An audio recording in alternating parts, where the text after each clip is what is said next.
Hi, my name is Katherine Dehaemers, and I'm currently a junior studying mechanical engineering here at the University of Kansas.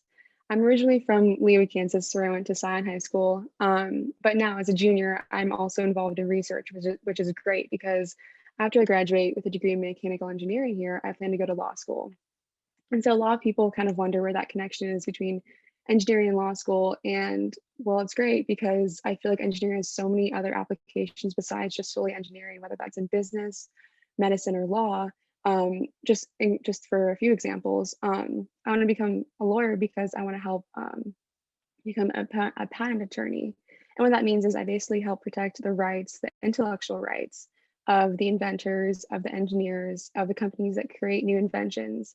And this whole process basically helps to accelerate to protect all of these, all of the work and all of the great projects that these people have made. And so one great thing about the University of Kansas is that we have so many opportunities for research is that I can have some great experience just right off the bat as an undergrad. So my sophomore year, I was actually working on a project that helped remove sulfite from wine. And so the goal of that project was basically to create a low cost multi-use filter that removes all the sulfites from wine. And just to give you guys a little background, because when I first started this as a sophomore, I had no idea what sulfites were. And what they basically do is sulfites are naturally producing in wine, and also companies put them in there to help preserve the wine, keep it from spoiling or browning.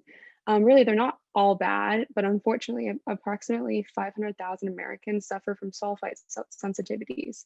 And what that is, that can be either headaches, some bad like body rashes you can get after drinking wine. Some people get asthma attacks, and just some kind of worse sensitivities that maybe people don't know about or that people have and they just don't know that they have. So anyway, we were planning on creating a filtration device that basically filters those sulfites out or at least alters them. And what we did realize is that there are other products on the market that accomplish this, but there's some maybe deficiencies that we wanted to improve upon and in our new device. And so what that like um, those products either didn't completely remove the sulfite. They alter the taste significantly, which, I mean, if you're buying maybe $100 bottle of wine or even a $5 or $10 one, um, you don't really want that taste to change if that's what you're kind of getting from it. And also, they may have just been arduous to use. It was really time consuming or taxing. Maybe it took 15 minutes to actually completely remove the sulfite. So that was our goal. Just as I said, a multi-use filter that removes all sulfites while not changing the taste at all. And it was also, we wanted it to be environmentally friendly. So something that was also low cost and that was biodegradable. So anyway, actually getting to the work, what I did was I was on a team of two chemical engineering students, and then I was a mechanical engineering student. And so what I actually loved about that was we had some cross collaboration between disciplines. So while I was learning about maybe fluid mechanics or even applying the stuff that I learned in class, I worked with people in chemical engineering and I learned from them.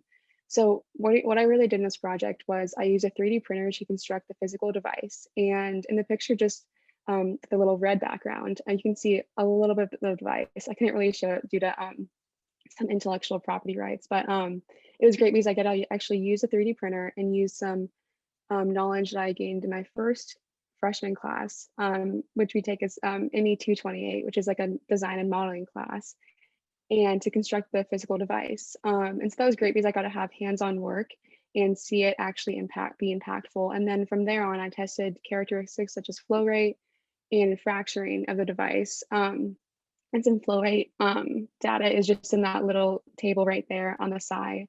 But again, it was great because I worked with the chemical engineering students and I just saw maybe like the process of how someone actually in a team of inventors would kind of work and how that would function. And finally, I would also alter the design advice according to the gathered data. So it was a great process. And I saw step by step what you would maybe do. And again, that's what I love about KU. We have so many research opportunities, and you can work as early as freshman year. The teachers and all the professors, all the faculty are great at basically joining you in their passion. And from joining in their passion, it makes you more passionate about that as well.